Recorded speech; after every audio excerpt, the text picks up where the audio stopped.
Recent గా YCP party నుంచి టీడీపీలోకి జంప్ అయిన లావు శ్రీకృష్ణకి టీడీపీ పార్టీ గెలుస్తుంది అనే నమ్మకం పోయినట్లుగా కనిపిస్తోంది. ఎందుకంటే టీడీపీ ఎన్నికల్లో గెలిచేందుకు ఎన్డీఏ కూటమిగా జనసేన బీజేపీలతో జతకట్టింది. అయితే కూటమి ఏర్పడడం వలన ఉపయోగం ఏమీ లేదు.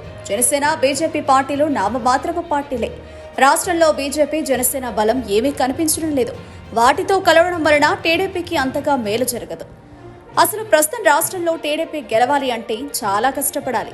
ఎన్డీఏ కూటమిలో కలిసినా అంతగా మేలైతే ఏమీ జరగలేదు అంటూ కొత్తగా టీడీపీలో చేరి ఏదో సాధించేద్దామనుకుని కలలు కన్నా ఎంపీ అభ్యర్థి లావు శ్రీకృష్ణ మాట్లాడడం అందరికీ అనేకంటే ముఖ్యంగా టీడీపీ శ్రేణులకు షాక్ ఇచ్చింది.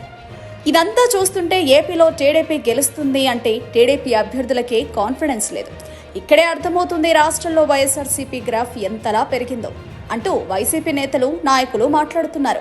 టీడీపీ ఎంపీ అభ్యర్థి లావు శ్రీకృష్ణ ఇలాంటి మాటలు మాట్లాడడం షాక్ గురైన టీడీపీ శ్రేణులు దబోదిబోమంటున్నారు. గెలుపుపై టీడీపీ అభ్యర్థులకి కాన్ఫిడెన్స్ పోతోంది. ఇక్కడే అర్థమవుతుంది రాష్ట్రంలో అధికారంలోకి వచ్చేది వైసీపీ ప్రభుత్వమేనని అర్థమవుతోంది.